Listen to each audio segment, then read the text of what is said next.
d'autres hommes politiques doivent fédérer.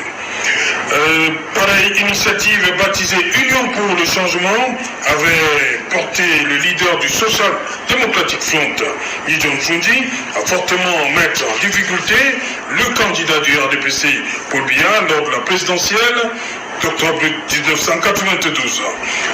Des élections présidentielles se sont enchaînées au Cameroun. Jamais l'opposition n'a réussi à présenter une candidature unique.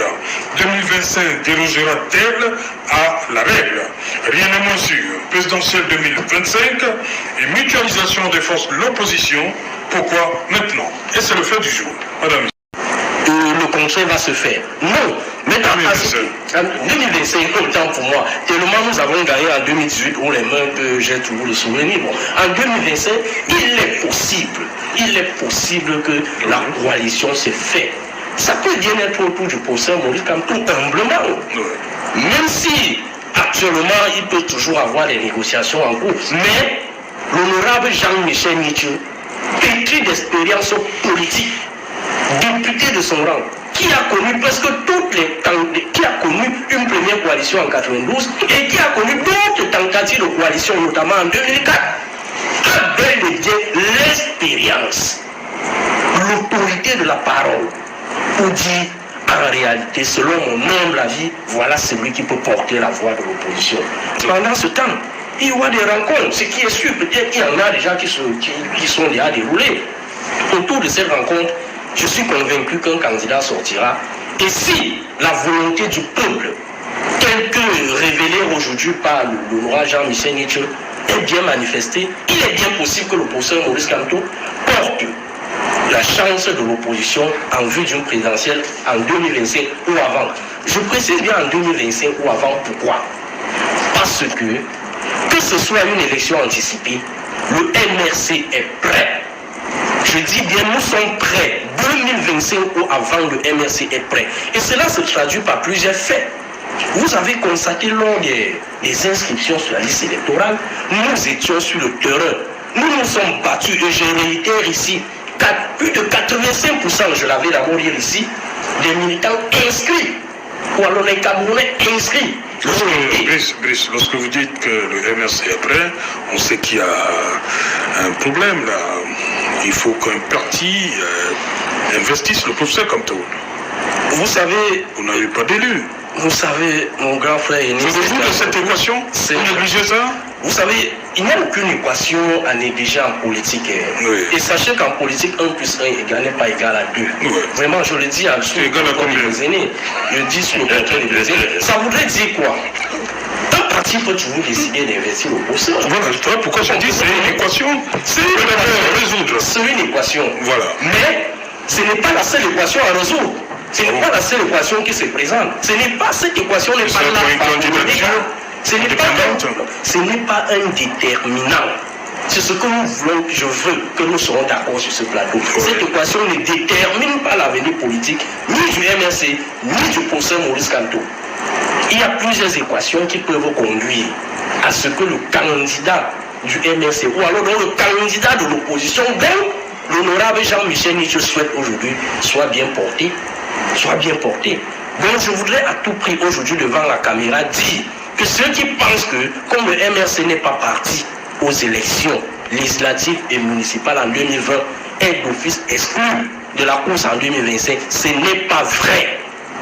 Parce que le fait de ne pas avoir ou alors d'avoir des députés ou des élus n'est pas seulement la seule condition unique pour présenter un candidat. Le candidat a plusieurs opportunités. Le professeur Maurice Kamto a plusieurs opportunités. Le MRC a plusieurs opportunités. C'est-à-dire être présenté par un parti politique qui a des élus. Voilà. Yves Abema. Ils se trompent de combat, ils se trompent d'adversaire. Ils ne savent pas qu'en face, ils ont un mammouth politique. Et pour prendre ce mammouth politique, ce n'est pas à 2 ans. Il fallait commencer le travail depuis 2018. Or, qu'est-ce que nous faisons au RDPC? Après chaque victoire, au lieu d'aller festoyer, au lieu d'aller célébrer, nous sommes sur le terrain. La preuve, on a eu plus de circonscriptions encore qu'en 2018, donc plus de militants. Et je vous dis, à chacune de nos descentes sur le terrain, on inscrit les militants et on ne fait pas de tapage. Souvenez-vous la dernière tournée nationale du ministre Jean Kueté. Ce travail a été fait.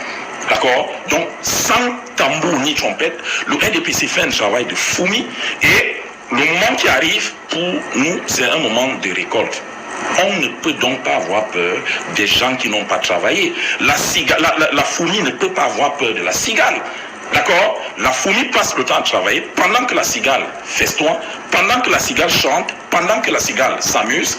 Au moment de récolter, il ne peut, naturellement, la fourmi récolte. Elle récolte et la cigale déchante. Okay. Donc voilà un peu ce que je pourrais dire premièrement là-dessus. Marcos.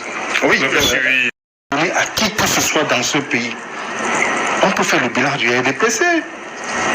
Vraiment, il faudrait que, lorsqu'on parle des oppositions, j'ai dit tout à l'heure que l'opposition a sa part de responsabilité sur un certain nombre d'échecs.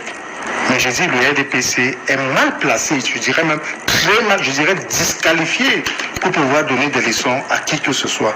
Parce que tous les mots que nous avons dans ce pays sont la manœuvre du RDPC. Pour revenir donc sur le sujet, ce que je voudrais dire, et comme je l'ai dit tout à l'heure, nous sommes dans une dynamique. Et toute bonne dynamique qui se veut solide devrait être basée sur un idéal, sur une vision, et non sur des individus, fut-ils les plus intelligents, les plus beaux ou alors les plus engagés. C'est un idéal autour duquel devrait se construire l'idéal. Le député Nietzsche, que beaucoup apprennent à connaître peut-être à travers les réseaux sociaux, je le connais depuis 2004. Lui et moi avons été dans le bureau provincial, à l'époque où les régions s'appelaient encore province du SIF. Il était président, j'étais l'un des responsables à la communication. Et le régional actuel du SIF était également membre de ce bureau. On ne va pas faire un procès en interne, mais je dis, c'est mal placé aujourd'hui de désigner l'homme ou la femme qui devrait être le porte-étendard de notre dynamique. Nous avons des combats à mener. Nous avons le combat sur... C'est peut-être sa vision, lui. Est-ce que ça... Non, c'est de présenter un individu. Vous savez, lorsque vous présentez, c'est comme dans la succession, vous savez que on ne présente pas de successeur n'importe comment. C'est-à-dire qu'il y a un temps pour ça. Avant ça, il y a la réflexion, il y a les concertations, on le voit davantage à l'œuvre.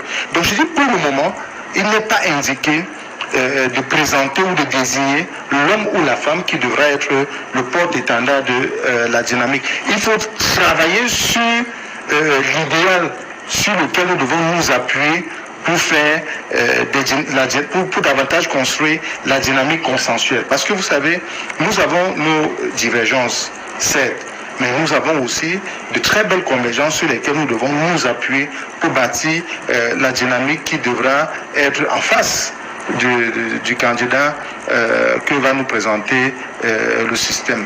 Lorsque le représentant du RDPC dit que les oppositions ne travaillent pas, ça fait encore rire. Donc, vous savez, on a un problème de système électoral dans ce pays. Nous avons encore dans ce pays des jeunes qui ont 18 ans qui ne peuvent pas voter. Nous avons encore dans ce pays où il est interdit le panachage des listes. Nous avons encore dans ce pays, vous savez que la loi dit ceci, après chaque recensement général de la population, il faut refaire le découpage électoral. Ce qui n'est pas le cas. Nous avons un déséquilibre. Vous avez une région, un département comme la Benue, qui est plus peuplé que la région du Sud. Mais lorsque vous faites le ratio entre la population et le nombre... Je peux citer cette loi. Permettez, oui, vous allez revenir dessus. Non, je demande... Lorsque vous faites le ratio entre la population